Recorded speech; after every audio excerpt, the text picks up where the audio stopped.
Canal Escute Áudio Novel. Se inscreva. Novel Teoria Fanfic. One Piece, o híbrido renegado, parte 13, capítulo 136. Naquele momento, Bullet finalmente entendeu por que Ortoren o havia chamado certa vez de sapo no poço. Esse vice-almirante não tinha nada a ver com aquele cara do G5, o Wolf. Sua defesa de Superliga, algo que até mesmo bloqueou o golpe de Hyleg, tinha acabado de ser destruída de uma forma tão brutal e direta. Bullet não esperava por isso de forma alguma. Será que esse homem é ainda mais forte que Hyleg? Esse foi o primeiro pensamento dele, mas então a verdade o atingiu. Droga, Hyleg tinha se contido naquela época. Aquele velho me enganou. Como Hyleg havia pegado leve com ele, Bullet fez uma avaliação errada de sua própria força. E desde então, ele não havia lutado contra mestres de alto nível como Shiki, o Conde Vermelho ou Barba Branca. O oponente mais forte que ele havia enfrentado era alguém como Crocodile, o que significava que ele nunca teve uma noção real da diferença entre ele e a verdadeira elite. Só agora, diante de Ortoren, Bullet percebeu quão tolo havia sido. Ainda assim, como um veterano forjado em inúmeras batalhas, sua mentalidade se adaptou rapidamente. Ele não deixou que essa constatação abalasse sua compostura. Ele se recompôs e lentamente se ergueu dos escombros do Recife. A essa altura, ele já compreendia claramente a diferença insuperável de força física entre ele e Ortoren. A vitória não viria apenas das artes marciais. Afinal, ele era um usuário de Akuma no Mi. A luta está apenas começando. Não se precipite, seu desgraçado. Bullet murmurou com os olhos sombrios enquanto encarava Ortoren. No instante em que ele falou, uma energia desconhecida emanou de debaixo de seus pés.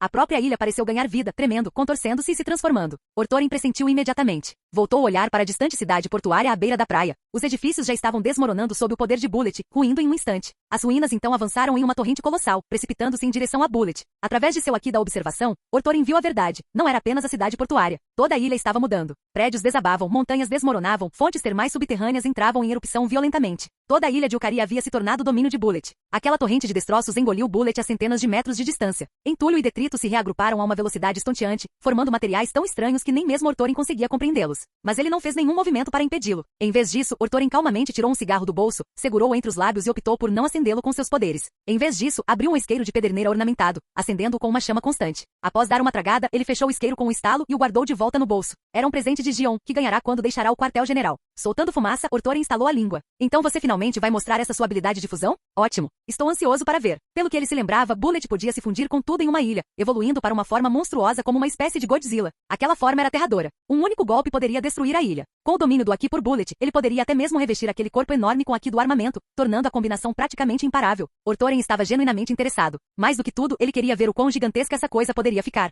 Entretanto, não muito longe da ilha de Ukari, a baleia branca Moby Dick apareceu no mar. No convés, Neugat estava de pé com um frasco na mão, bebendo enquanto observava a ilha mudar no horizonte. O navio de Roger só produzia monstros. Neugat arqueou uma sobrancelha, dando seu veredicto. Contudo, o tom indiferente em seu rosto deixava claro. A transformação de Bullet não passava de um espetáculo aos seus olhos. Para o homem mais forte do mundo, até mesmo um gigante do tamanho de uma ilha era apenas algo que podia ser destruído com um único soco. E se um soco não fosse suficiente, 2 ou 3 certamente resolveriam o problema. Oyagi, o verdadeiro monstro deve ser aquele fuzileiro naval chamado Ben, não acha? Disse Marco, abaixando os binóculos com um suspiro. Eles tinham assistido a luta inteira entre Ortoren e Bullet. A princípio, Marco achou que poderia estar equilibrada. Mas quanto mais ele assistia, mais claro ficava. Ben Ortoren havia massacrado Bullet completamente. Desde o ritmo da luta até seu próprio comportamento, Ortoren nunca levou Bullet a sério. Em vez disso, era como se estivesse brincando com ele. Quando Neugat mencionou Bullet, chamou de monstro, mas seus olhos não demonstravam nada além de desprezo. Contudo, quando Marco mencionou Ortoren, Neugat congelou no meio da bebida. Seus olhos se tornaram penetrantes enquanto murmurava. Você tem razão. Aquele cara, ele é problemático. Embora nunca tivesse cruzado os punhos com Ortoren, ou sequer o conhecido, o instinto de Neugat, como um dos melhores lutadores do mundo, lhe dizia o suficiente. Apenas observando a luta e ponderando sobre a situação, ele já conseguia sentir o quão perigoso Ortoren era. Com sua extraordinária força física aliada a Goro Goro no Mi, Neugat refletiu bastante sobre o assunto, chegando a uma conclusão sombria. Bem, Ortoren não era apenas poderoso, ele era equilibrado. Perfeitamente equilibrado. Pelo menos, Neugat não conseguia identificar uma única fraqueza óbvia. Isso o tornava ainda mais perigoso. Neste momento, Ortoren pode não ter alcançado o ápice absoluto do mundo. Mas se um lutador tão completo, tão hexagonal, algum dia atingir seu potencial máximo, ele será uma ameaça real, até mesmo para o próprio Barba Branca.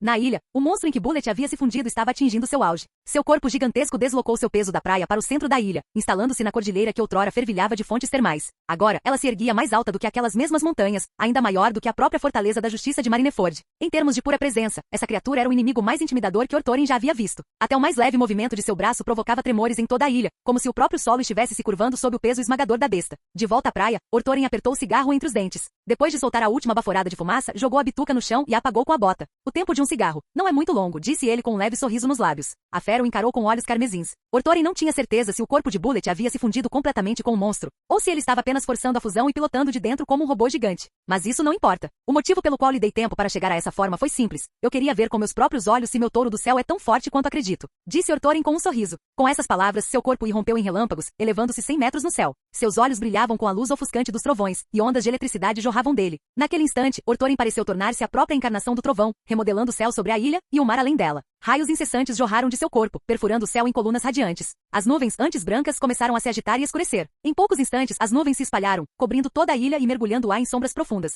Serpentes prateadas de relâmpagos deslizavam pela densa camada negra acima. Embora fosse dia claro, a ilha estava mergulhada na escuridão, como se tivesse sido engolida pela noite. Agora, a besta gigantesca em terra e a tempestade furiosa acima haviam se tornado os dois protagonistas do mundo. O monstro pressentiu o perigo e urrou de fúria para Orthorin lá no alto. Seu manto, com a palavra justiça estampada, chicoteava violentamente ao sabor da tempestade. Usarei o poder do trovão para impor a justiça, para dissipar as trevas, sintam a fúria das próprias nuvens. Um sorriso selvagem se abriu no rosto de Orthorin enquanto seu olhar se fixava na besta. Após uma breve pausa, ele rugiu, touro do céu. No instante em que sua voz se calou, um mugido profundo e estrondoso ecoou do céu, o rugido de um touro colossal. Raios irromperam em fúria cegante. Do outro lado do mar, todos que olhavam para o céu podiam vê-lo, um touro forjado pelo trovão, do tamanho de uma ilha, enfurecido em meio às nuvens escuras. Gurararara. No convés do Moby Dick, Neugat caiu na gargalhada. Que cara inacreditável.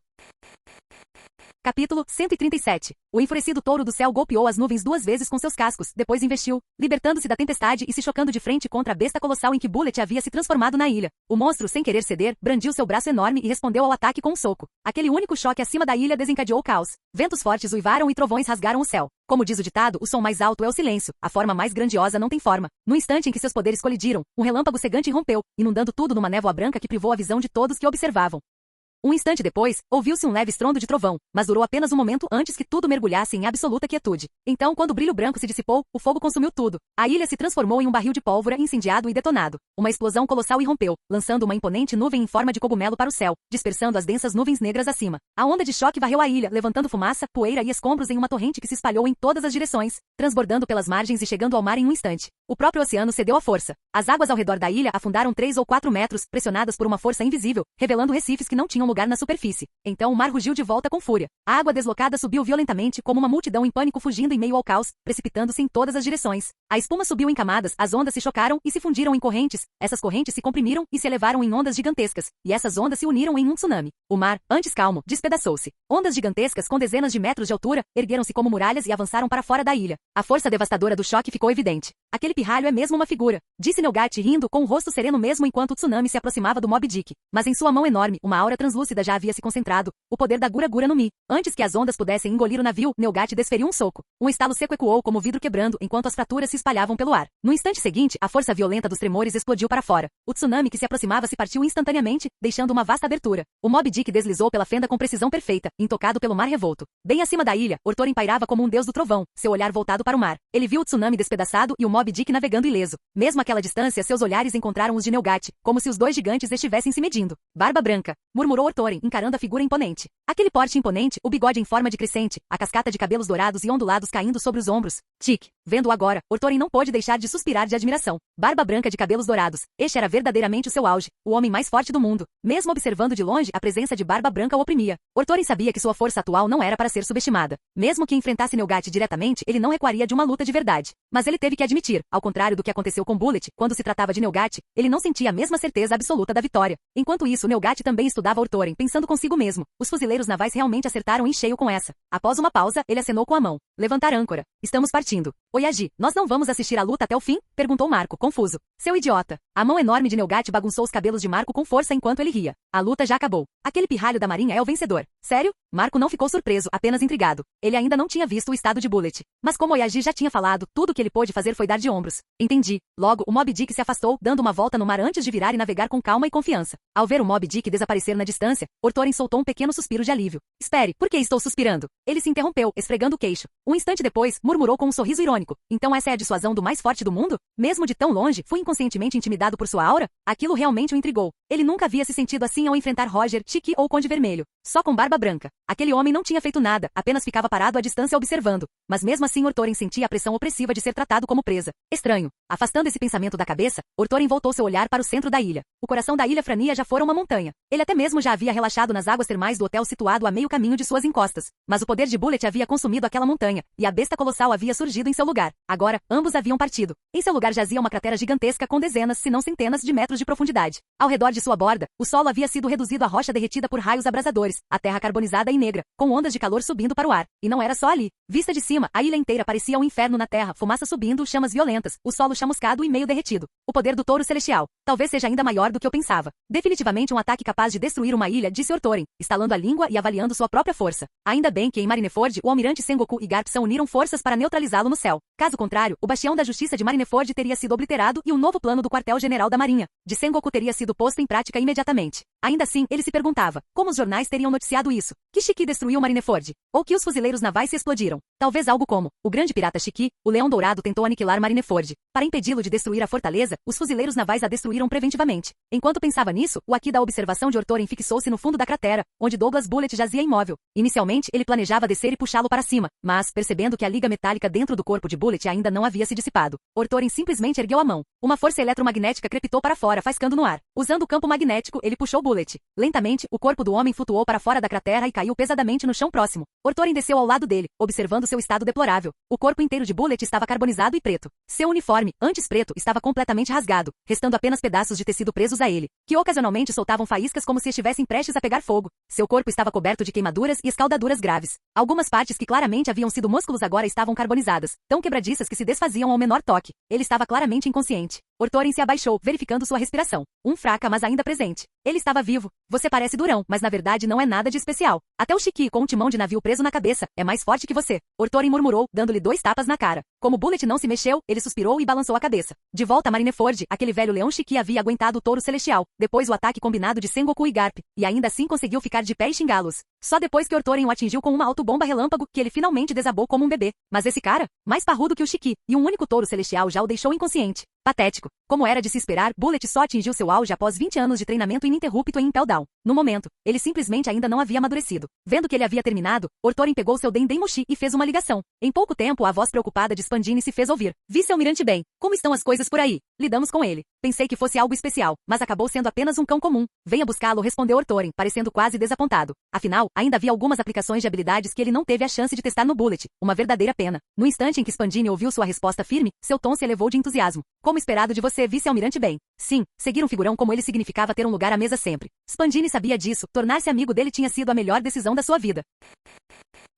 Capítulo 138. No navio de Spandini, Orthorin estava sentado à mesa de jantar, saboreando sua refeição tranquilamente. Pouco depois, Spandini entrou pela porta da cabine, tirando o paletó e pendurando-o em um cabide. Sorrindo, disse, vice-almirante Ben, o senhor não se conteve. O médico disse que se tivéssemos demorado mais, aquele homem poderia ter morrido. Foi aquele homem que trouxe todos aqueles problemas para o G5. Por que eu teria misericórdia dele? Respondeu Orthorin com serenidade, espetando um pedaço de bife com o garfo e mastigando sem hesitar. Ele parecia ter esquecido completamente seu antigo princípio de não comer carne bovina. Spandini aproximou-se para lhe servir um copo de vinho tinto e perguntou, então, sobre o relatório, como devemos escrevê-lo? Ha ha ha ha. Orthorin deu uma gargalhada gostosa. Eu digo que você deveria cuidar disso. Não sou bom com as palavras. Com você cuidando disso, posso ficar tranquilo.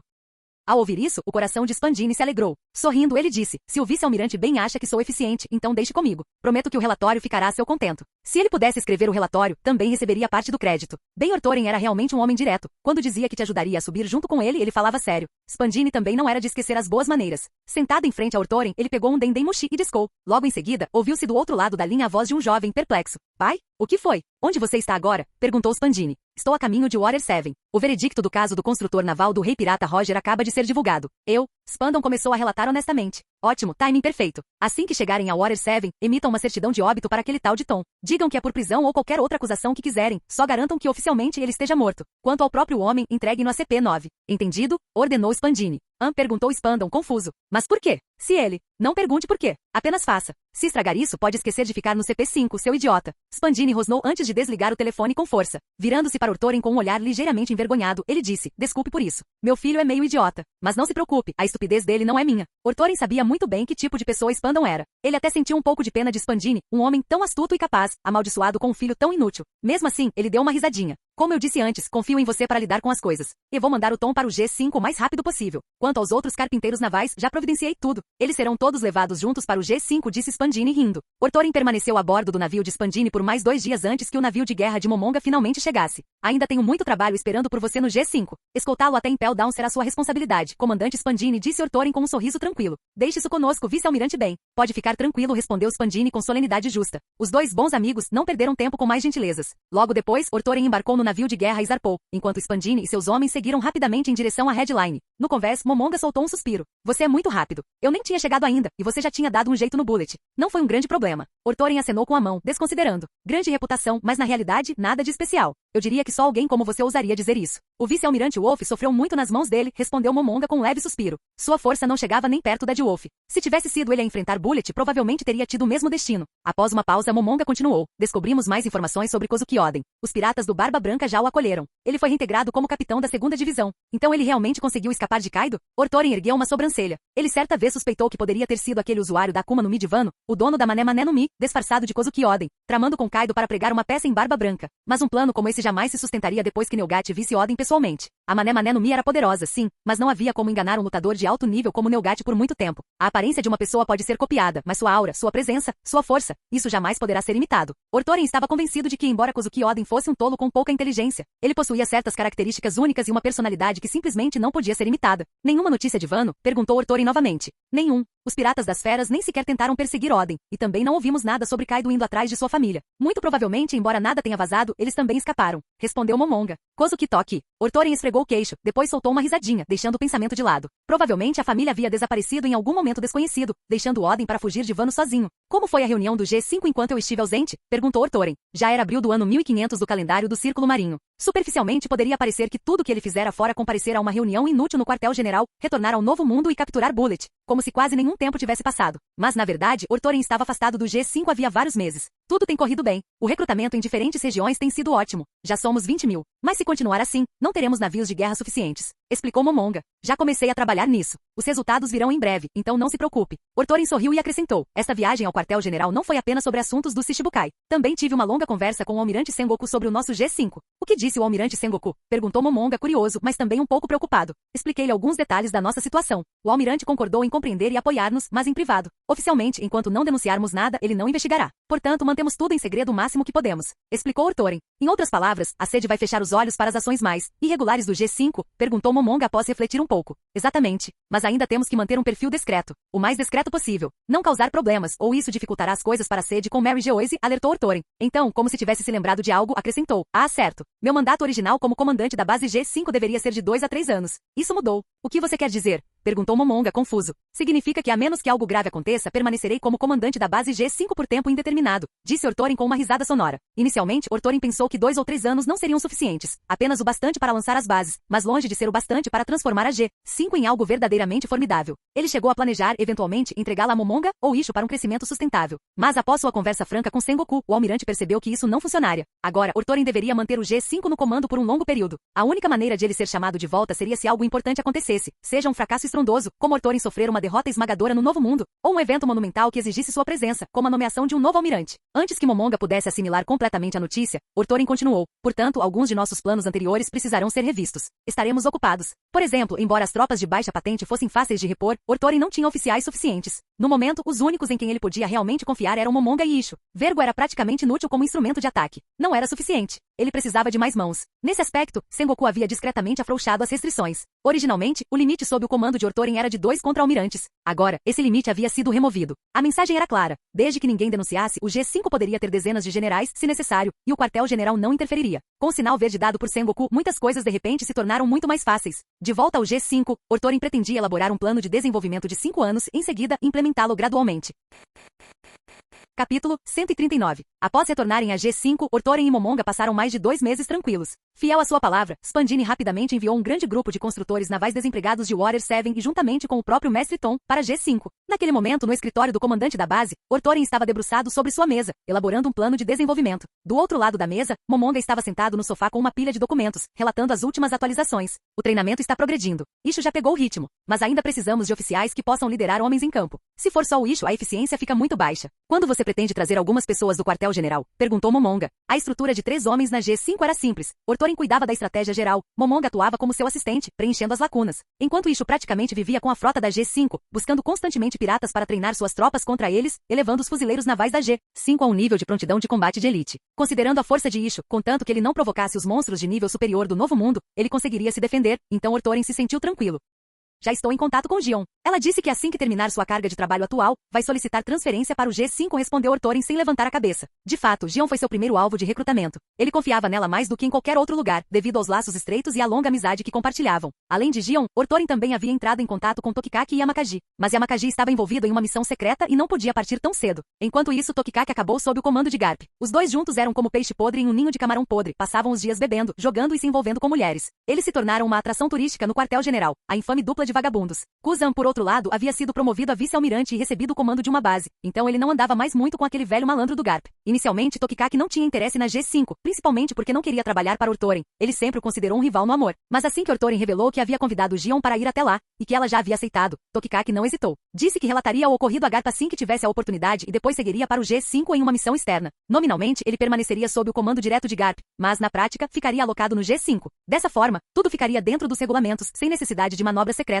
Ao ouvir a resposta de Tokikaki, Ortorin não pôde deixar de suspirar interiormente. A isca realmente foi útil. Enquanto isso, o Novo Mundo fervilhava de atividade. Gekko Moria, Don Quixote do Flamingo, Drácula Mihawk e outros começaram a agir, causando muitos problemas. Num dia, alguém atacava o Ashinozu de Oshoku. No dia seguinte, havia um confronto com os piratas da Big Mom. A luta entre os poderes antigos e novos irrompia pelos mares. E não eram apenas os nomes que Ortorin reconhecia. Além de Doflamingo e os outros, uma onda de piratas poderosos dos quais ele não se lembrava também havia começado a mergulhar o Novo Mundo no caos. Provavelmente acabariam servindo como degraus para futuros Yonkou, ou como bucha de canhão para os atuais imperadores. Mas por enquanto, eles ardiam em ambição e espírito de luta. Por exemplo, Isha havia cruzado o caminho repetidamente de um pirata chamado Slack Emin, um usuário da Mazu no Mi do tipo Paramecia. Arrogante e poderoso, ele havia lutado contra Isha diversas vezes e ainda não havia sido derrotado. Ainda assim, uma facção no Novo Mundo permanecia intocável, os piratas do Barba Branca. Desde que Crocodile desafiou Nelgat e foi derrotado, nenhum outro adversário formidável se apresentou para testar Barba Branca novamente. Mas os piratas do Barba Branca eram mesmo como peixe salgado. Enquanto ninguém os provocasse, raramente causavam problemas. Claro que isso se referia principalmente à tripulação principal do Barba Branca. As muitas tripulações subsidiárias sob seu comando continuavam bastante ativas, agitando os mares e entrando em conflito constante com a nova geração de piratas. De vez em quando, alguém forte o suficiente surgia para chamar a atenção de Nelgat, levando-o a intervir pessoalmente e adotá-lo como um filho. Como Ortorin já tinha tudo planejado, Momonga não insistiu no assunto. Em vez disso, continuou seu relatório. Sobre a construção de nossos navios de guerra, primeiro precisamos garantir uma ilha adequada para servir como nossa base de construção naval. Ela não pode ficar muito longe de G5, e precisaremos estacionar tropas lá para protegê-la. Tem alguma recomendação? Perguntou Ortorin. Sim, já marquei algumas ilhas adequadas neste mapa. Escolha a que achar melhor. Momonga tirou um mapa náutico da pasta e colocou-o sobre a mesa de Ortorin. Ortorin assentiu e aceitou, mas não examinou o documento imediatamente. Imperturbável, Momonga prosseguiu. Mas a construção naval exige mais do que apenas técnica. Precisaremos de grandes quantidades de madeira de boa qualidade, máquinas, ferramentas e outros equipamentos. E essa nem é a parte mais difícil. Fiz alguns cálculos. Assim que lançarmos este projeto, a pressão financeira será enorme. Depender apenas de Ishu e dos outros para eliminar piratas não manterá a divisão de construção naval funcionando. Precisaremos de uma fonte constante de financiamento. A simples menção de dinheiro dava dor de cabeça a Ortorin. Você realmente não entendia o quão caras as coisas eram até estar no comando. Todo aquele programa de guarnição estrangeira resolveu apenas parte do problema de pessoal e financiamento de tropas.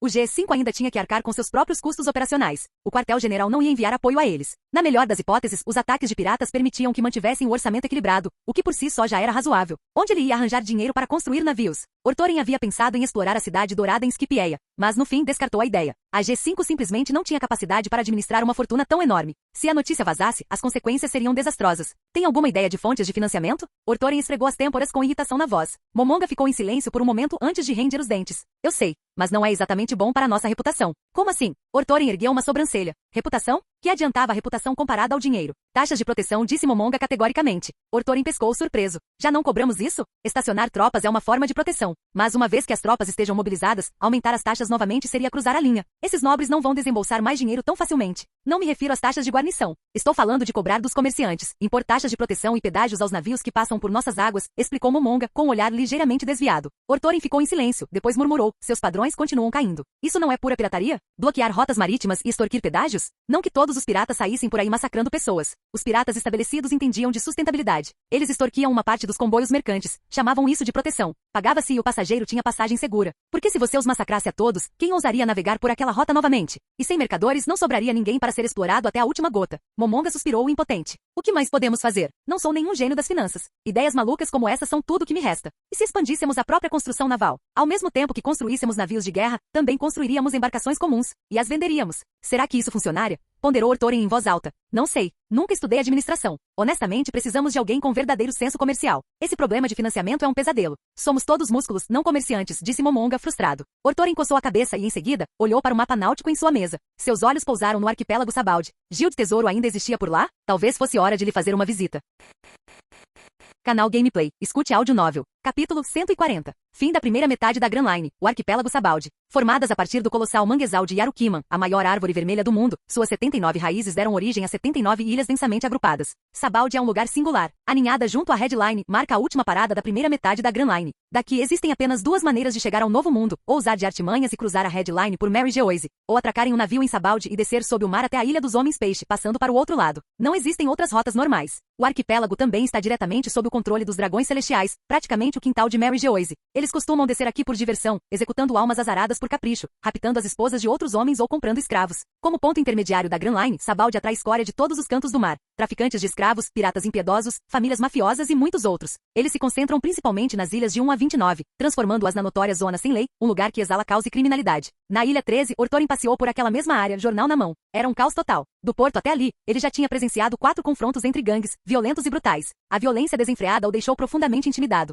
Aquele lugar era realmente selvagem demais. Mas sua atenção não estava nas brigas. Estava no jornal, que trazia notícias de um grande acontecimento dos últimos 2 dias. O reino Sorbet, no Mar do Sul, havia caído sob o domínio do exército de autodefesa. Seu líder, Monk the Dragon, anunciou publicamente à imprensa que suas forças passariam a se chamar Exército Revolucionário. O jornal chegou a publicar seu manifesto. Páginas e páginas de retórica, mas a essência poderia ser resumida em: vamos derrubar o governo mundial. Vamos enforcar todos os dragões celestiais em Mary Geoise e devolver a luz ao mundo.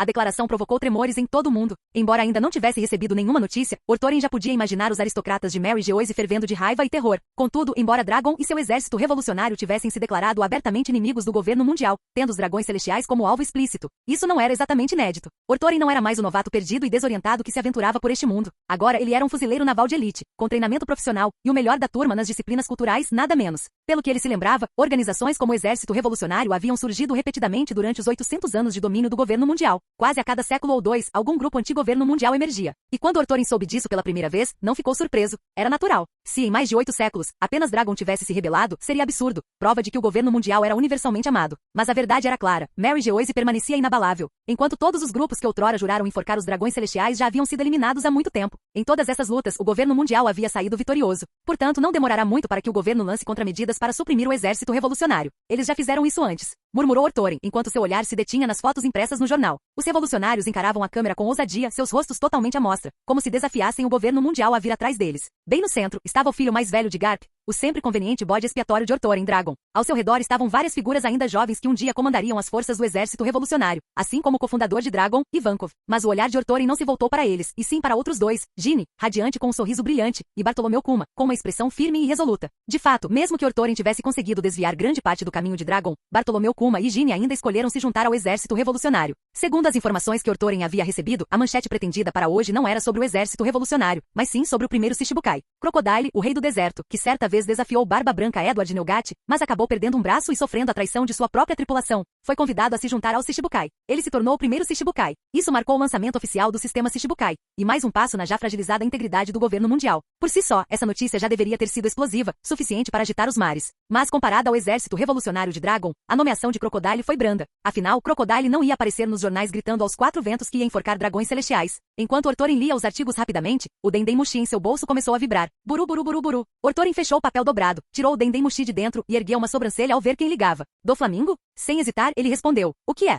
Fufufufufu. Vice-almirante Ben, boa tarde. Você viu os jornais de hoje? Veio a risada inconfundível e irritante de Doflamingo. Ortoren deu uma risadinha. Eu estava apenas lendo. Um verdadeiro espetáculo. Sim, muito interessante. O mundo muda a cada dia. Se não nos adaptarmos rapidamente, receio que ficaremos para trás nesta era de caos, refletiu Doflamingo. Após algumas formalidades, ele foi direto ao ponto. Então, sobre o Shichibukai. Quanto você sabe, vice-almirante Ben? Ah, respondeu Ortorin com fingida reserva antes de continuar. O governo mundial planeja recrutar 7 piratas com força e notoriedade suficientes para o Shichibukai. O objetivo é aproveitar o poder dos piratas para atenuar a devastação da Grande Era dos Piratas. Pense nisso como usar piratas para policiar piratas. Ponto. E você acredita que o título de Shichibukai tem futuro? Perguntou Doflamingo após uma pausa. Hehehe. Ortorin soltou 2 risadas curtas. Isso depende inteiramente de quem ocupar o lugar. Seria realmente promissor se alguém como Gekko Mori acabasse lá? Doflamingo deu um leve sorriso. Você acha que eu tenho alguma chance? Será que eu me encaixo no perfil? Em termos de reputação e poder bruto, você ainda não chegou lá. Para conquistar uma vaga entre os Shichibukai, você precisa causar impacto, algo grandioso, algo que prove sua brutalidade. Até lá, você não está à altura, Doflamingo disse Ortorin sem rodeios.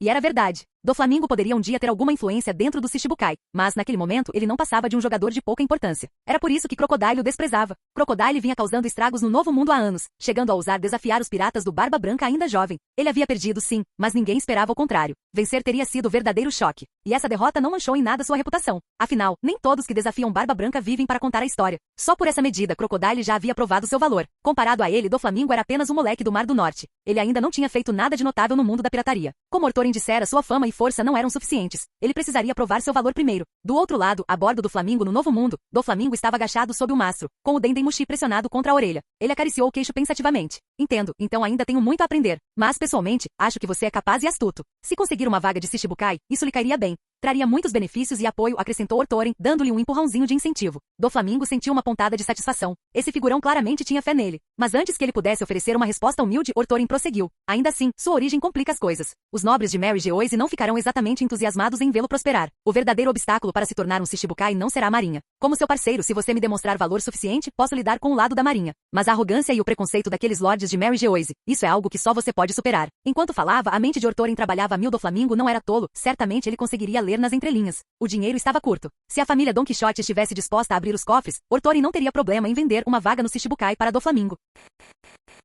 Capítulo 141. Ortorin mencionou o status especial de Doflamingo e palavras-chave como Mary Geoise. Do outro lado do Dendemushi, o olhar por trás dos óculos escuros de Doflamingo escureceu. Até mesmo o sorriso malicioso que sempre estampava seu rosto se transformou em algo sombrio. Ele deveria ser um dragão celestial, acima de todos. No entanto, agora ele estava se debatendo na lama. Hoje ele vira no jornal que o exército revolucionário de Dragon declarara sua intenção de enforcar todos os dragões celestiais em Mary Geoise. Por um breve instante, Doflamingo até se sentiu tentado a se juntar ao estandarte de Dragon. Sim, ele, Don Quixote Doflamingo, descendente da linhagem dos 20 reis, agora queria arrastar aqueles altivos dragões celestiais para a lama com ele, e enforcá-los a todos. Após um momento de silêncio, ele controlou suas emoções. Aquele sorriso malicioso voltou a surgir em seus lábios enquanto falava. Gostaria de saber, vice-almirante Ben, o que o senhor acha que eu preciso fazer para demonstrar valor suficiente? Doflamingo estava confiante de que conseguiria lidar com as questões relativas ao Mary Geoise, mas seu relacionamento com a marinha sempre fora tenso, e ele não tinha os contatos necessários para mudar nada. Agora que Ben Ortorin estava disposto a intervir como mediador, ele aceitou de bom grado. Prepare 200 bilhões de belis. Envie para G5. Contanto que você consiga administrar as coisas do lado de Mary Geoise, eu providenciarei para que você se torne um dos Shichibukai imediatamente.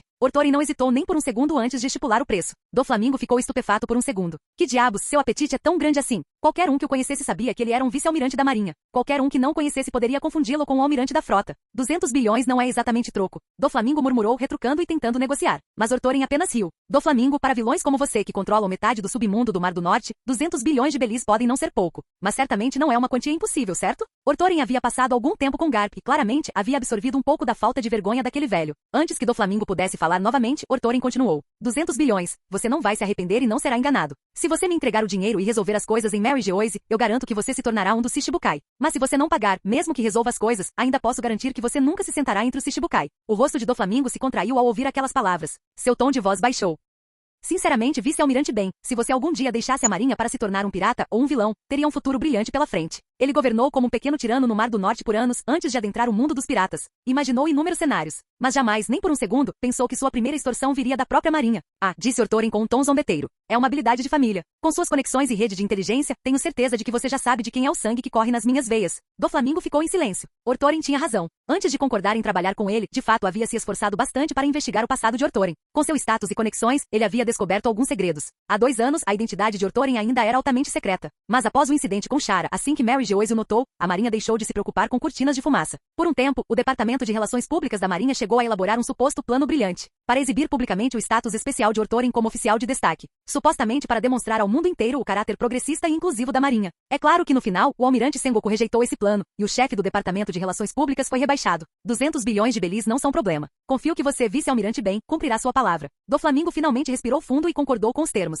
Ortorin deu uma risadinha. Fique tranquilo. Posso até me envolver com tráfico de armas, embolsar dinheiro sujo e extorquir taxas de proteção, mas meu negócio principal é a credibilidade. Contanto que o pagamento seja feito, tudo que eu prometer será cumprido. Ao ouvir a descarada autoapresentação de Ortorin, Doflamingo nem se deu ao trabalho de argumentar. Depois de proferir alguns comentários superficiais, desligou o Dendemushi. Ortorin encarou o Dendemushi desconectado e balançou a cabeça impotente. Sinceramente, tanta gente está disposta a me dar dinheiro, e eu nem me dou ao trabalho de aceitar. Doflamingo, é melhor você aproveitar essa oportunidade. Enquanto esse pensamento persistia, a mente de Ortorin vagou para os candidatos a Shichibukai. Ele ponderou sobre isso. Já que alguém teria que preencher essas vagas de qualquer maneira, por que não encontrar um jeito de se tornar um intermediário? Qualquer pirata que quisesse se tornar um Shichibukai primeiro teria que pagar a ele uma taxa de indicação, e então ele o aprovaria. Assim que a nomeação de Crocodile como Shichibukai atraísse mais atenção, certamente haveria uma multidão de piratas de olho no título. 200 bilhões por pessoa? Com 7 Shichibukais no total, isso daria 1 trilhão e 400 bilhões de belis. Suficiente para Ortorin construir mais de 100 navios de guerra. Droga, praguejou Ortorin, imediatamente pegando o caderno que carregava e rabiscando um recibo. Maldito Crocodile, você me deve 200 bilhões de belis. Quando eu puser as mãos em você, se ousar fugir dessa dívida, transformarei sua outra mão em um gancho de ouro também.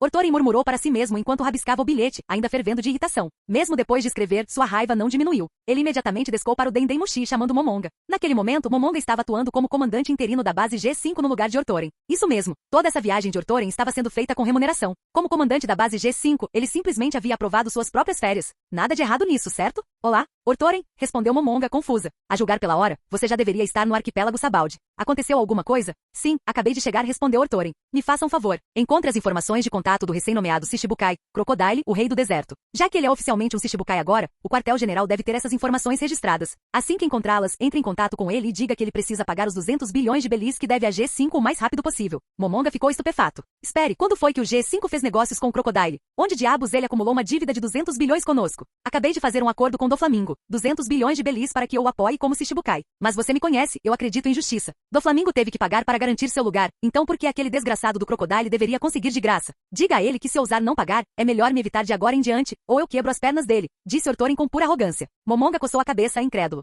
Quando eu estava investigando corrupção antes, ouvi falar de membros da Marinha vendendo patentes e cargos. Mas vender um posto de Shichibukai assim, sem mais nem menos? Isso é inédito. Diga-me logo, isso viola algum regulamento da Marinha? Zombou Ortorin. Momonga estalou a língua. Sabe de uma coisa? Na verdade, não existe nenhuma regulamentação contra isso. Então eu ainda sou um fuzileiro naval cumpridor da lei, não sou? Do que você tem medo? Vá cobrar a dívida. E não apenas daquele maldito Crocodile da areia, de qualquer um que se tornar um Shichibukai de agora em diante, você também cobrará. Se alguém quiser discutir, diga para vir me procurar diretamente, declarou Ortorin, cheio de confiança justa. Se eu não consigo derrotar o Barba Branca, você acha que eu não consigo lidar com você, Shichibukai? Momonga ouviu Ortorin se autodenominar um fuzileiro naval, cumpridor da lei, e quis retrucar. Mas então se lembrou de como ele próprio havia sugerido certa vez a instalação de bloqueios de estrada para extorquir dinheiro dos comerciantes. Talvez ele não tivesse o direito de criticar, afinal. Suspiro. Ele havia entrado para a Marinha com ideais de justiça. Como foi que chegamos a isso?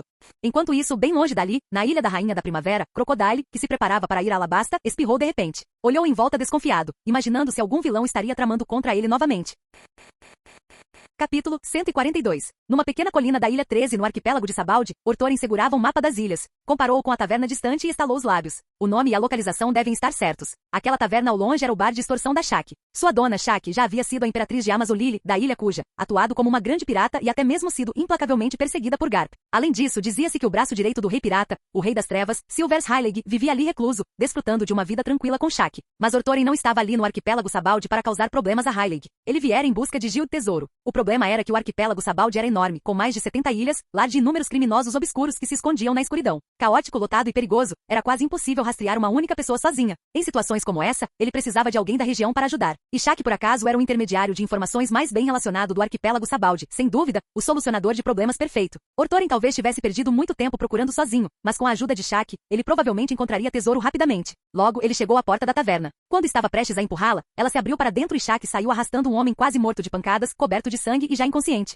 Shaki, aparentemente sem esperar ninguém à porta, disse instintivamente: Desculpe, desculpe. Este cliente tentou fugir sem pagar a conta, então as coisas ficaram um pouco desagradáveis. Antes que pudesse terminar, seus olhos se arregalaram ao reconhecer Ortorin. Como estava ali a negócios pessoais, Ortorin não usava o manto da justiça dos fuzileiros navais. Tinha óculos escuros que cobriam a maior parte do rosto, uma camisa de praia chamativa, bermudas largas e nem sequer o seu martelo de guerra. Parecia mais um turista do que qualquer outra coisa. Mas Shaki era um negociante de informações experiente e um ex-pirata. Não importava como ele se vestisse, não havia como ela não o reconhecer. Ainda assim, como uma grande pirata veterana, ela se acalmou rapidamente após o breve susto. Oh, rapaz, você veio causar problemas. Ortorin sorriu, exibindo um sorriso radiante. Não, estou aqui para te ajudar. Bem, isso é raro. Um fuzileiro naval vindo me pedir ajuda? Shaq jogou o idiota inconsciente no rio com um gesto displicente e olhou Ortorin de cima a baixo. Então, antes que ele pudesse responder, ela disse, seja o que for, entre e converse. Ortorin não hesitou e a seguiu até a taverna. Lá dentro, avistou um homem desleixado de meia-idade esparramado no sofá, roncando alto. Um jornal cobria seu rosto e seus chinelos pendiam dos dedos dos pés. A julgar pela jarra de vinho que escorregara de sua mão e caíra no chão. Ele claramente havia bebido até desmaiar em plena luz do dia. Mesmo com o rosto escondido, Ortorin o reconheceu de imediato. O bêbado desmaiado no sofá era ninguém menos que aquele velho fóssil Heilig. Shaq não deu moleza para Heilig. Ela o chutou com força na panturrilha e disparou. Acorde. Não vê que temos uma visita? Heilig, atordoado, tirou o jornal do rosto e murmurou. Que convidado. Então, ele avistou o sorriso travesso de Ortorin. Chocado, ficou sério instantaneamente e sentou-se ereto. Aquele pirralho esquentadinho. Você veio me prender? De jeito nenhum. Não me importo nem um pouco com você. Mas já que nos encontramos, tenho uma pergunta. Aquele Douglas Bullet. Vocês realmente empataram? Perguntou Ortorin com um largo sorriso. Vendo que Ortorin não se mostrava hostil, Heilig pegou casualmente uma xícara de chá da mesa, que já estava fria há muito tempo, virou-a de um só gole e disse. Você já sabe a resposta, não é? Justo. Ortorin deu de ombros, mudando de assunto. Ele havia experimentado o poder de Heilig em primeira mão. Mesmo sendo jovem e inexperiente na época, ele conseguia sentir o quão avassalador Heilig era. Comparado a ele, Bullet era muito inferior. Então, por que você veio me procurar? Já me desvencilhei do passado. Hoje em dia sou apenas um artesão de revestimentos aqui no arquipélago Sabaldi, sem causar problemas aos fuzileiros navais, disse Heilig após pousar a xícara. Não pense que se esconder em algum lugar conta como aposentadoria, apagando seus crimes assim. Ortorin zombou e acrescentou, mas como eu disse, não tenho paciência para você agora. Não estou aqui por sua causa. Dito isso, Ortorin ignorou Heilig e se virou para Shaq, que tinha ido para trás do balcão para arrumar a bagunça. Senhora Shaq, se não me engano, a senhora trabalha com informação, não é? Só detalhes, respondeu Shaq com um sorriso, erguendo uma sobrancelha.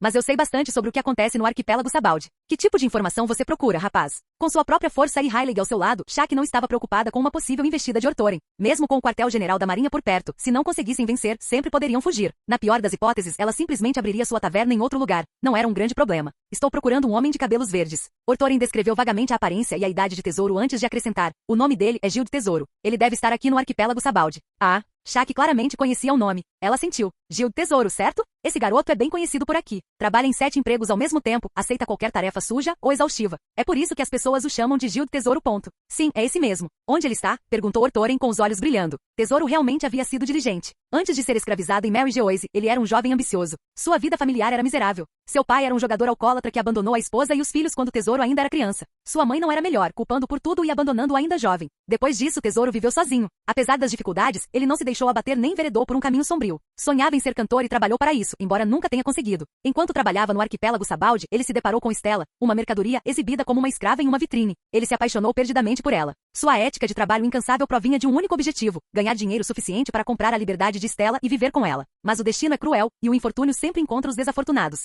Quando Tesouro estava prestes a juntar dinheiro suficiente para libertar Stella, os dragões celestiais apareceram. Eles a levaram embora e quando Tesouro tentou protestar, ele também foi capturado e escravizado. Mais tarde, Stella foi torturada até a morte em Mary Geoise. Quando Tesouro soube disso, todas as suas esperanças de um futuro melhor ruíram. A corrupção de Mary Geoise o consumiu. Após o incêndio criminoso de Fisher Tiger em Mary Geoise, Tesouro conseguiu escapar daquele inferno com os outros. Mas ele já não era o jovem puro que outrora sonhava com a felicidade. Tornará-se exatamente o tipo de homem que antes desprezava. Talvez no dia em que Stella morreu, Tesouro também tenha morrido. Aquele que sobreviveu foi o Imperador Dourado. Não precisa procurar você mesmo. Vou ligar para o Dendemushi e pedir para ele vir aqui. Aquele garoto trabalhava aqui para mim, entregando bebidas e coisas do tipo, disse Shaq calmamente. Então, após uma pausa, ela acrescentou. Mas minhas informações não são baratas. Como o rapaz pretende pagar? Ortorin acariciou o queixo. Se você o trouxer aqui, fingirei que nunca vim. O que acha? Shaq não hesitou e assentiu. Eu também não quero me mudar. Combinado. Com isso, ela sacou um Dendemushi e começou a contatar Gil de Tesouro. Ao ver isso, Ortorin sentou-se em frente a Heilig e começou a conversar descontraidamente para passar o tempo. Capítulo 143. Na rua das tabernas do arquipélago Sabaldi, Tesouro saiu por uma porta dos fundos carregando um barril de lixo. Com esforço, despejou o conteúdo na lixeira. Ele devolveu rapidamente a lixeira, que era quase tão alta quanto ele. Pouco tempo depois, ele se agachou ao lado da lixeira, contando uma pilha de notas amassadas com o rosto iluminado de alegria. Mais 2.000 belis economizados hoje. Quase lá. Só mais um pouquinho. Stella. Tesouro murmurou com os olhos cheios de saudade de um futuro melhor. Mas logo a preocupação tomou conta de seu rosto. No momento, ele estava alugando um quartinho miserável na zona sem lei. Mal cabia uma cama, sem espaço para mais nada, nem mesmo um banheiro privativo. Morar sozinho não era um problema, já que ele trabalhava em 7 empregos por dia, sem parar, e só precisava do quarto para desabar e dormir. Mas mesmo que fosse morar com Stella, nunca seria o suficiente. O pensamento o incomodava no mínimo. Stella merecia um lugar com banheiro privativo. Para quem luta contra a pobreza, os sonhos podem ser tão simples quanto isso. Até mesmo algo tão básico quanto um banheiro próprio pode significar felicidade. Sou um homem. Aguento todas as dificuldades, mas não vou deixar Stella sofrer comigo. Tesouro respirou fundo, com os olhos firmes e determinados. 4 horas de sono por dia é demais. Se eu reduzir para 2 e arrumar outro emprego, deve ser o suficiente. Com o dinheiro extra posso alugar um lugar com banheiro. Melhor ainda se for longe da zona sem lei, este lugar é perigoso. Enquanto ele decidia que tipo de trabalho aceitar, o Dendemushi em seu bolso começou a tocar. Tesouro retirou cuidadosamente seu bem mais valioso. Ao ver o rosto da concha, sua expressão se iluminou. Era Shaq. Aos olhos dele, Shaq era uma figura poderosa. Até os homens mais durões da zona sem lei a respeitavam. Mais importante ainda, ela cuidava dele, dando-lhe trabalho, como entregar bebidas alcoólicas, e pagando-lhe bem. Tesouro respondeu rapidamente com a voz cheia de energia. Irmã Shaq, o que você precisa de mim? Do outro lado da linha, a voz calma de Shaq soou. Se você estiver livre, venha. Há um convidado muito importante que quer vê-lo. Um convidado? Quer me ver? Perguntou Tesouro, intrigado. Isso mesmo. Ele perguntou por você pelo nome. Não sei que sorte você teve, garoto, mas se esse figurão gostar de você, você pode se dar muito bem. Agora se apresse, provocou Shaq rindo. Ainda confuso, mas confiando totalmente em Shaq, Tesouro concordou imediatamente. Ele guardou o Dendemushi, tirou os sapatos, enfiou as notas velhas nas meias e pisou nelas ao calçar os sapatos novamente. Só então se sentiu seguro. Ele conferiu seu reflexo na água imunda da sarjeta junto ao monte de lixo, ajeitou rapidamente os cabelos desgrenhados e partiu sem demora em direção à Ilha 13. Entretanto, dentro da taverna, Orthorin conversava com Heilig. Como você me encontrou aqui? Você não pareceu nem um pouco surpreso quando me viu, perguntou Heilig curioso. Como veterano, ele percebeu imediatamente que Orthorin devia saber que ele estava escondido ali há muito tempo. Não demonstrara a menor dúvida ou surpresa com a sua presença. Dando um gole em seu chá, Orthorin respondeu casualmente. Tenho minhas próprias fontes. Sei mais do que apenas sobre você. Aquele médico do navio, o Crocus. Ele não está em Cabos Gêmeos agora, escondido como faroleiro? O quê? Heilig pareceu chocado. Nem eu sabia disso. Iton, o construtor naval que construiu seu navio, está conosco no G5 agora. Na verdade, eu salvei a vida dele. Se eu não tivesse intervido, a CP o teria eliminado. Orthorin disse isso com um olhar que praticamente exigia agradecimentos. O rosto de Heilig se contraiu. Ele não tinha o menor interesse em dar trela para a arrogância de Orthorin. Mas Orthorin não havia terminado. Ele se inclinou para frente e continuou. E lá no Mar do Leste, aquela tripulação dos piratas do Ruivo que apareceu do nada, o pirralho de chapéu de palha que os lidera? Ele costumava andar com vocês. Eu o derrotei 2 vezes naquela época. Os piratas do Ruivo começaram mesmo no Mar do Leste. Depois que Shanks e Buggy se separaram em Logeton, Shanks não voltou imediatamente a ser pirata. Ele vagou pelo Mar do Leste por um bom tempo antes de, em 1500, encontrar o pai de Usopp e Azop na Vila Sirap. Os dois se uniram e formaram oficialmente os Piratas do Ruivo. Tá bom, chega. Eu entendi, você é incrível. Heilig interrompeu rapidamente, exasperado. Ele realmente temia que Orthorin começasse a enumerar os nomes de todos os membros dos Piratas do Roger, um por um. Será que a rede de inteligência desse cara era mesmo tão assustadora?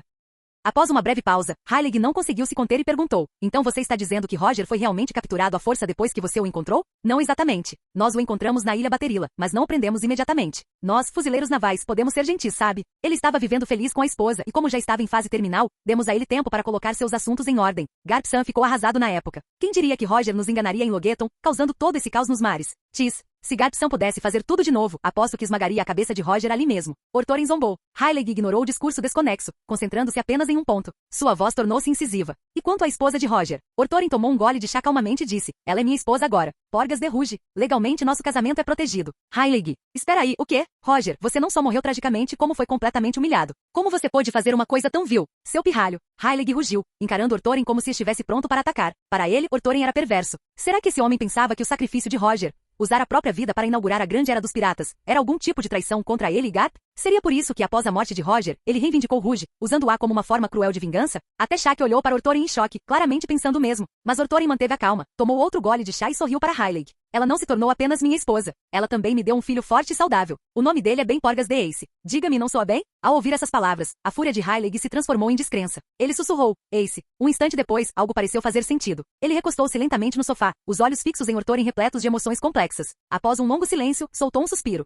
Bem, obrigado então. Não precisa agradecer. Não sou nenhum demônio que sente prazer em exterminar famílias inteiras. E mais importante, o tom de Orthorin tornou-se sério enquanto olhava para Heilig. Rejeito veementemente a ideia de culpa por linhagem sanguínea. O valor de uma pessoa não é definido no nascimento. Roger era um pirata, mas seu filho é inocente. Heilig não contestou. Recostou-se, o rosto oscilando entre alívio e tristeza, tomado por uma mistura de emoções. Orthorin o deixou em paz, desfrutando tranquilamente de seu chá e da música suave da taverna. 5 ou 6 minutos depois, Heilig finalmente pareceu se acalmar. Ele olhou para Orthorin e disse, se você precisar da minha ajuda, pode me procurar aqui. Sua ajuda? Você teria sorte se eu não acabasse te ajudando. Zombou Orthorin. Heilig o encarou com raiva, mas deixou para lá. A mensagem era bastante clara. Nesse instante, ouviu-se uma batida educada na porta da taverna. A voz cautelosa de Tesouro veio de fora. Irmã Shaq, posso entrar? Ah, você está aqui? Entre, chamou Shaq. A porta se abriu e Orthorin viu Tesouro entrar. Ele vestia um terno barato e desbotado e tinha cabelos verdes, movendo-se de forma rígida e nervosa ao entrar.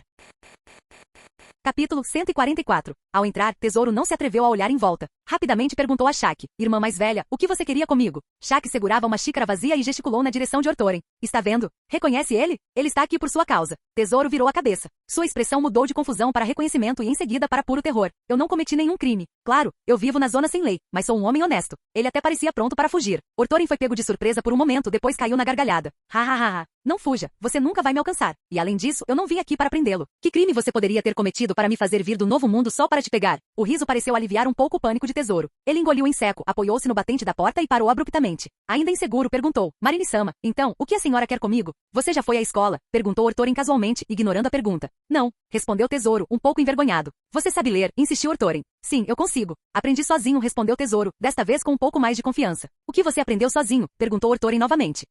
Tesouro hesitou, depois disse rapidamente, eu estudei alguns livros de economia. Eu trabalhava meio período na biblioteca e lia muitos livros de economia lá. E por que estudar isso? Ortoren ergueu uma sobrancelha. Tesouro respondeu timidamente, eu queria ganhar mais dinheiro. Então por que você não fez isso? Não entendeu os livros? Perguntou Ortoren com um sorriso irônico. Eu percebi depois que o que aqueles livros abordavam era muito avançado. Conhecimento para super ricos. Alguém como eu, sem capital e sem contatos, não conseguiria usar aquilo mesmo que entendesse. Então eu simplesmente... Tesouro parou de falar, tropeçando nas palavras. Mas se você tivesse capital e contatos, conseguiria ganhar dinheiro? Insistiu Ortoren. Os olhos de Tesouro brilharam e ele exclamou, sim, eu poderia. Mas quando seus olhares se encontraram com os de Ortoren, sua frágil confiança se desfez. Sua voz baixou, fraca e incerta.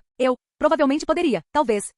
Ortoren o examinou de cima a baixo com um sorriso divertido antes de se levantar. Venha comigo. Ficar no arquipélago Sabaldi não vai acabar bem para você. Volte para o novo mundo. Tem um plano para você lá. Ele então se virou para Shaq. Bem então, senhorita Shaq, não vou incomodá-la mais. Adeus. Shaq assentiu com a cabeça. Aí rapaz, se algum dia quiser fazer negócios comigo novamente, não pense que poderá usar os mesmos termos desta vez. Caso contrário, estarei em maus lençóis. Ortoren abriu um sorriso radiante. Não se preocupe. Da próxima vez talvez eu não esteja sem dinheiro. Dito isso, saiu da taverna sem sequer dizer uma palavra a Heilig. Heilig lançou um olhar frio para as costas de quem se afastava, mas permaneceu em silêncio, sem querer desperdiçar o fôlego. Tesouro, no entanto, permaneceu paralisado, parecendo perturbado. Seus olhos se voltaram para Shaq, carregando um traço de súplica, como se não soubesse o que fazer. Shaq sorriu. Oportunidades para mudar seu destino não surgem com frequência, Tesouro. Esta pode ser a sua chance. Vai e faça valer a pena. Ainda hesitante, Tesouro finalmente assentiu. Saiu pela porta e seguiu Ortoren. Enquanto caminhavam, Ortoren tirou um cigarro do bolso, mordeu, acendeu e soltou uma baforada de fumaça. Tem alguma bagagem para arrumar? Se não, vamos embora agora. Não se deixe enganar pela minha aparência, na verdade estou muito ocupado. Marine-sama. Tesouro começou, mas Ortoren o interrompeu. Você sabe meu nome? Sim, vice-almirante Ben Ortoren, do quartel-general da Marinha. Já ouvi muitas vezes nos jornais.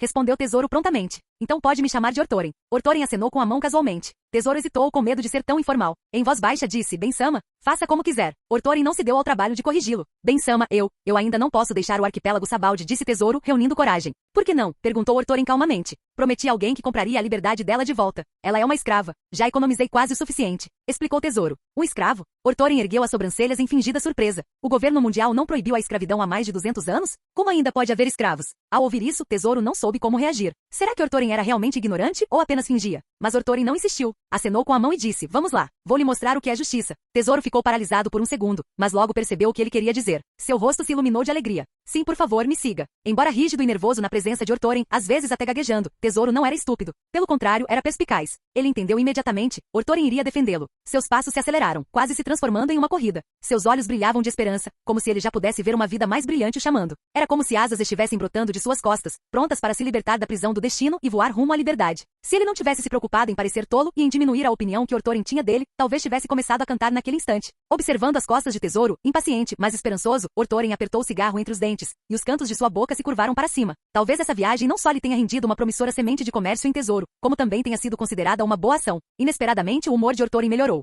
Justiça, murmurou ele baixinho, com um brilho estranho nos olhos. Com uma risada fraca, resmungou para si mesmo. Às vezes realmente parece bom. Talvez agora ele entendesse por que alguns de seus companheiros fuzileiros navais eram tão dedicados a fazer justiça. Talvez agora ele entendesse o que Bartolomeu Kuma lhe dissera certa vez no Mar do Sul, no Reino do Sorvete.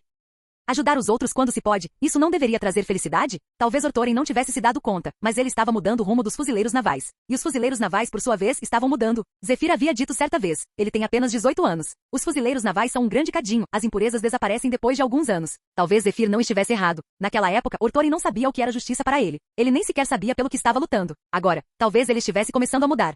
Liderados por Tesouro, os Ortoren logo chegaram à loja onde Stella estava sendo vendida como escrava. Do lado de fora, uma enorme vitrine se erguia como algo saído de uma loja de roupas, só que em vez de roupas exibia pessoas. Escravos. Lá dentro, uma mulher loira com uma gola alta no pescoço estava de pé, com uma figura graciosa e uma beleza impressionante. Quando viu Tesouro, a indiferença em seu rosto se suavizou em um sorriso gentil. Tesouro certamente tinha bom gosto para a beleza. Stella era deslumbrante, não era de admirar que tivesse chamado a atenção dos dragões celestiais. Tesouro acenou levemente com a cabeça sem dizer nada, e então conduziu Orthorin para dentro da loja. Assim que entraram, um lojista rechonchudo aproximou-se apressadamente forçando um sorriso. Que tipo de escravo o senhor procura? Eu tenho de tudo aqui. Vocês vendem escravos aqui? Perguntou Orthorin com um sorriso amigável no rosto. Claro. O que mais eu venderia? Respondeu o homem rindo. Isso não é ilegal? Insistiu Orthorin. O lojista parou de repente e franziu a testa. O quê? Vai se meter onde não é chamado? Vai me denunciar? Vai em frente, tente. Tenho gente me apoiando. Os lábios de Orthorin se curvaram em um largo sorriso. Bem, isso é engraçado. Eu sou o apoio de que você está falando. Dito isso, Orthorin acertou um chute certeiro no estômago do homem. O lojista foi arremessado para o outro lado da sala como uma bola, atravessou a parede atrás de si e ficou estendido em silêncio. Todos na loja congelaram, atônitos com a violência repentina.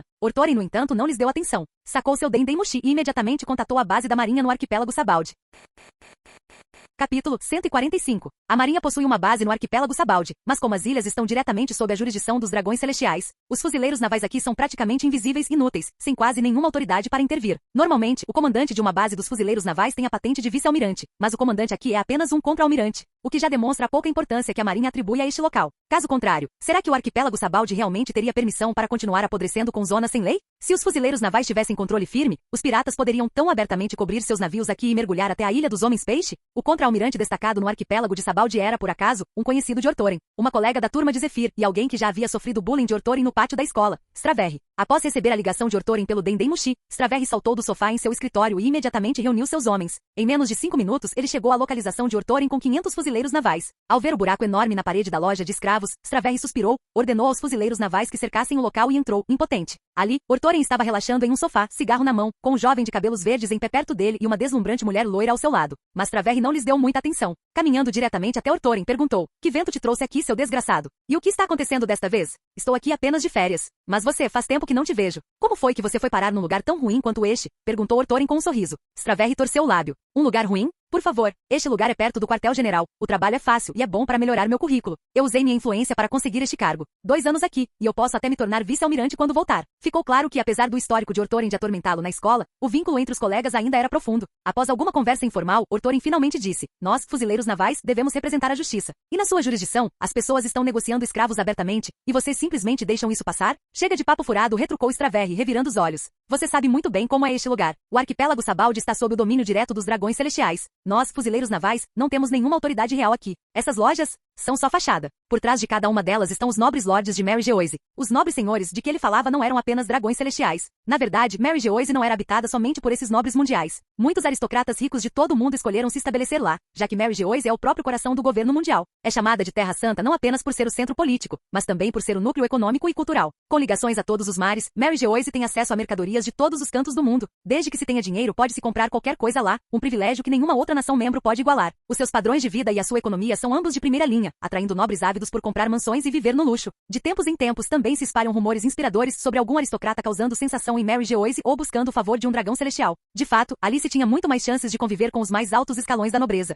Para os aristocratas entediados e ociosos, essa era a maior ambição de todas. Naturalmente, a vida em Mary Geoise acarretava despesas exorbitantes. Então esses nobres buscavam todas as maneiras possíveis de acumular mais riqueza para sustentar seus estilos de vida luxuosos. O arquipélago Sabaldi foi um desses subprodutos. Do Parque das Bolhas aos restaurantes de luxo, passando pelos distritos comerciais e até mesmo o comércio de escravos, tudo era, em última análise, administrado pelos grandes nobres de Mary Geoise. Orthorin apenas deu de ombros. Ele não tinha intenção de criar problemas para Straverri. Afinal, o que um contra-almirante poderia fazer contra algo daquela magnitude? Portanto, disse Orthorin, se for muito incômodo, não vou perder tempo com palavras. A corrupção não se elimina de uma vez só. Vai ser assim, todas as lojas de escravos desta rua fecham. O dinheiro que elas vendem é todo sujo, tudo será confiscado. Farei o que você disser. Você é um vice-almirante, eu sou apenas um contra-almirante. Como eu poderia discordar? Mas deixe-me ser claro, Orthorin, não poderei dar conta disso. Tem certeza de que pode? Straverri respondeu secamente, concordando, mas ainda assim fazendo um alerta. Sou o cão raivoso do G5. Claro que posso encobrir isso. Mas se vocês não assumirem a responsabilidade, não esperem que eu divida os lucros, respondeu Orthorin sem hesitar. Não preciso reconstruir uma base. O que eu faria com todo esse dinheiro? Quando você for embora eu carrego tudo no seu navio Rio Straverre. Ótimo. Fechem todas as lojas de escravos aqui. Executem todos os lojistas na hora. Recolham cada centavo de seus lucros ilegais para que eu pegue. Quanto às acusações, digam que eles violaram abertamente a lei do governo mundial ao traficar seres humanos. Aquele chefe desgraçado chegou a me ameaçar na minha cara, dizendo que tinha gente acima dele. Então, adicionem mais uma acusação. Ameaçar um oficial superior da Marinha. Difamar Mary Joyce alegando que nobres conspiram com ele em corrupção e conspirar para derrubar o governo mundial. E digam a esses nobres que esta acusação vem de mim. Se eles tiverem algum problema, que reclamem no quartel-general ou venham me encontrar no G5. Eu mesmo explicarei a eles, cara a cara, declarou Ortor em condomínio inabalável. Straverre deu um sorriso malicioso. Reclamar na sede não vai acontecer. Isso é ilegal de qualquer forma. Quando ninguém se importa, ninguém se importa. Mas quando alguém se importa, não pode dizer absolutamente nada. Mas se alguns desses nobres forem teimosos o suficiente para virem atrás de você no G5, o que você vai fazer? Vai acabar com eles? Claro que não. Ortor bateu no peito. Sou um fuzileiro naval que cumpre a lei. Mas sejamos honestos, com tantos piratas no Novo Mundo, se os navios deles por acaso forem sequestrados, a culpa não é minha. Nesse caso eu faria justiça, resgataria os reféns e negociaria com os piratas. Veria se eles pagariam um resgate para libertá-los. Acho que ainda tenho influência suficiente para conseguir isso. Straverre o encarou demoradamente. Você realmente é obcecado por dinheiro. O G5 está em tão mau estado assim? É pior do que ruim. Ortorin suspirou com uma expressão amarga, mas não deu mais detalhes. Vendo que ele não queria dizer mais nada, Straverre deixou o assunto para lá. Ele acenou para seu ajudante, deu as ordens e os fuzileiros navais do lado de fora se dispersaram para a ação. Pouco depois, Ortorin ouviu os tiros agudos e sincronizados do lado de fora. Sem dúvida, as execuções haviam sido realizadas. Só então ele olhou para Tesouro. Mais alguma coisa te incomodando? Fale agora, eu resolvo tudo. Os olhos de Tesouro brilhavam de admiração. Desta vez, Ortorin não demonstrara força bruta, mas o poder da própria autoridade. Para Tesouro, isso era verdadeira grandeza. Ele balançou a cabeça rapidamente. Não, nada mais. Se for esse o caso, vá arrumar suas coisas. Está na hora de ir embora. Ortorin se espreguiçou ao se levantar. Tesouro olhou para Stella. Ela balançou a cabeça levemente. Ele se virou e disse, bem Sama, não tenho nada para arrumar. Vamos. Ortorin assentiu com a cabeça e passou o braço em volta do ombro de Straverre. Vou até o cais procurar um navio. Não ouse desviar meus fundos. Nem quero mais saber de você. Straverre revirou os olhos e acrescentou, dá uma passada na sede qualquer dia desses. Estou perto o suficiente. Faz muito tempo que não tomamos um drink juntos. Entendi. Da próxima vez, com certeza, respondeu Ortorin com falsa seriedade. Então, acompanhado por Tesouro e Stella, ele saiu todo pomposo. Ao sair, Tesouro olhou para trás, para a rua. Os outrora poderosos comerciantes agora jaziam estirados no chão como cães mortos, com os crânios estilhaçados por balas. Naquele instante, ele percebeu algo. A riqueza construída pela economia sempre precisava da força das armas para protegê-la. Nenhum dos livros que ele havia lido jamais mencionara isso. O que está lhe passando pela cabeça? Parece que você acabou de descobrir algo, perguntou Ortorin casualmente. Enquanto meus vizinhos estocam grãos, eu estoco armas. Isso faz dos meus vizinhos o meu celeiro, respondeu Tesouro, olhando para ele. Ortorin ficou paralisado por um instante, depois caiu na gargalhada. Bom garoto. Perfeito para o G5. Você é exatamente o meu tipo de cara. Capítulo 146. Novo Mundo, Mar da Porta de Entrada. Pouco depois de deixar o porto de Mary Joyce, Ortorin embarcou no navio de guerra que o G5 enviará para buscá-lo. De volta ao seu escritório na cabine, ele mal havia se acomodado na cadeira quando o dendém murchido almirante Sengoku tocou. Almirante? O que houve? Perguntou Ortorin enquanto preparava um chá para si. O que quer dizer com, qual é o problema? Por que você foi ao arquipélago Sabaldi? Ir até lá é uma coisa, mas por que saqueou todas aquelas lojas em Mary Joyce? A voz do almirante Sengoku demonstrava clara irritação. Incursão? Como você pode chamar isso de batida? Isso é assunto da Marinha. Eu estava cumprindo as normas, confiscando os lucros ilegais deles, disse Ortorin com total convicção. Ele então explicou a situação. Tráfico de escravos, ameaças contra oficiais de alta patente da Marinha, e assim por diante. Depois de ouvi-lo, o almirante Sengoku apenas resmungou. Vou manter isso em segredo. Mas é melhor você parar de criar essas confusões obscuras. Entendi. Desta vez foi um acidente, respondeu Ortorin com seriedade. Se acontecesse de novo, ele se certificaria de erradicar tudo, eliminar até mesmo os reclamantes. Se ninguém o denunciasse, o problema não existiria. Ele pensou que a conversa havia terminado, mas o tom de Sengoku mudou repentinamente. Em um sussurro baixo, quase furtivo, ele perguntou, você esteve em contato com Garp ultimamente? Garp-san? Ortorin coçou a cabeça, pensou por um momento e depois balançou-a negativamente. Não desde aquela reunião sobre o Shichibukai no quartel-general. Não falei com ele desde então. Por quê? O que está acontecendo? Nada demais. Sengoku hesitou, depois continuou. É que ele anda agindo estranho ultimamente. Sempre com esse sorriso esquisito, como se tivesse algum motivo para estar feliz. Mas quando pergunto, ele não me conta. Parece que está planejando uma viagem para o Mar do Leste. Já que você é próximo dele, imaginei que pudesse saber de alguma coisa. Você está mesmo fofocando o almirante? Você se importa se o Garp-san está de bom humor ou não? Provocou Ortorin. Ai. Sengoku pigarreou, parecendo um pouco envergonhado. Só estou cuidando dele como um velho camarada, só isso. Após uma pausa, Sengoku perguntou de repente. Você acha? Talvez ele tenha encontrado alguém? Planejando se casar novamente? Ortorin congelou ao ouvir a pergunta, arregalando os olhos. De jeito nenhum. Com esse jeito que ele é, quem se interessaria por ele? Ao ouvir aquele comentário direto, Sengoku assentiu como se fosse a coisa mais natural do mundo. Você tem razão, garoto. Até um homem tão bom quanto eu ainda.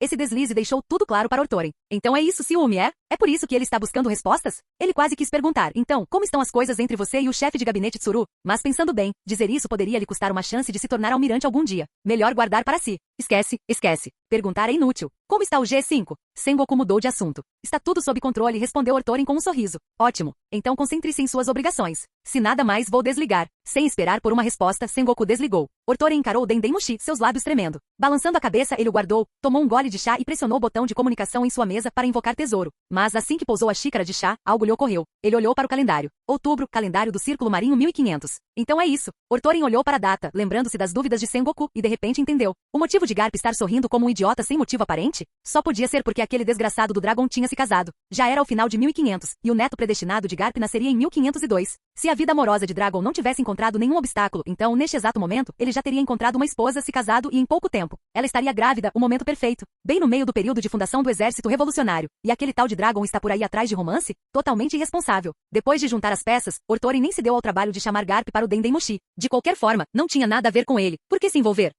Naturalmente, ele também não tinha intenção de relatar isso ao almirante Sengoku. Ele afastou o pensamento e pouco depois, alguém bateu à porta. Ortoren atendeu. Um instante depois, o capitão Gil do Tesouro, vestido com um impecável uniforme branco da marinha, entrou. Como comandante da base G5, Ortoren tinha autoridade para recrutar subordinados diretamente e concedeu pessoalmente a Tesouro sua patente naval de capitão. Não era uma patente alta, principalmente porque Tesouro ainda não impressionava nessa fase. Ele não tinha nenhum poder de Akuma no Mi, nenhuma força de combate real e em termos de poder de luta, não era nem tão capaz quanto um veterano da marinha. Seu talento e potencial para os negócios ainda não haviam sido revelados, e ele não havia conquistado nada notável. Portanto, Ortoren não podia justificar dar-lhe uma posição superior ainda. Começar como capitão para que ele ganhasse experiência fazia sentido. Assim que provasse seu valor, promoções e riqueza seriam uma consequência natural. Bem-sama, o senhor me chamou? Tesouro fez uma saudação apropriada, falando com respeito. Sim, dê uma olhada nisso. Ortoren jogou casualmente uma pilha grossa de documentos sobre a mesa. Eles abordam as questões econômicas que o G5 vem enfrentando recentemente, juntamente com algumas soluções preliminares. Veja se você consegue pensar em algo melhor. Tesouro engoliu em seco, nervoso. Percebendo que Ortoren confiava em sua habilidade, um olhar determinado brilhou em seus olhos. Ele deu um passo à frente, pegou a pesada pilha de papéis, sentou-se no sofá e começou a ler. Não precisa ter pressa. Leve-os de volta e estude-os com cuidado. No ritmo atual vai demorar um pouco até chegarmos ao G5. Quando chegarmos, me dê algo útil e você passará no teste. Vendo a atenção de Tesouro, Ortoren sorriu e o tranquilizou. Sim, bem-sama. Tesouro levantou-se imediatamente e respondeu respeitosamente.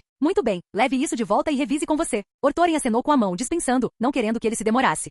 Enquanto isso, em outro mar do Novo Mundo, vários navios de guerra da marinha enfrentavam um enorme navio pirata. As velas dos navios de guerra ostentavam as grandes letras G5, identificando-os como parte da frota G5. No navio Capitânia, Ishu se apoiou em sua bengala espada, com o rosto sério enquanto encarava o navio pirata à distância. Sua voz era profunda e severa. Slakemin, bloqueando nosso caminho tão abertamente, você está querendo acabar em Impel Down? Dessa vez, Ishu não havia ido atrás de Slakemin. Foi Slakemin quem bloqueou o caminho de Ishu. Na proa do navio pirata estava um jovem, de cerca de 25 ou 26 anos, de porte atlético e com um penteado desgrenhado e espetado que lhe conferia um ar selvagem e arrojado. Seu torso estava nu, seu estilo despreocupado e ousado. Ele era o usuário da Mazu no Mi do tipo Paramecia, conhecida pela marinha como esmagadora, com uma recompensa de 360 milhões de belis. Slakemin havia cruzado espadas com Ishu muitas vezes no Novo Mundo. Embora sempre acabasse fugindo da perseguição de Ishu, sua força era inegável. Afinal, nem todo pirata conseguia escapar de Ishu, mesmo que Ishu ainda não tivesse atingido o auge de seu poder. Alhalhaha! Ishu! Slakemin cumprimentou arrogantemente, então rasgou um pergaminho e o ergueu. Graças a você, fiz um acordo com o governo mundial há 2 dias. Agora sou um dos Shichibukai. Enquanto eu mantiver esse título, vocês, fuzileiros navais, não têm autoridade para me perseguir. Hoje estou aqui apenas para lhes dizer o seguinte: de agora em diante, no Novo Mundo, farei o que bem entender. Não me incomodem mais.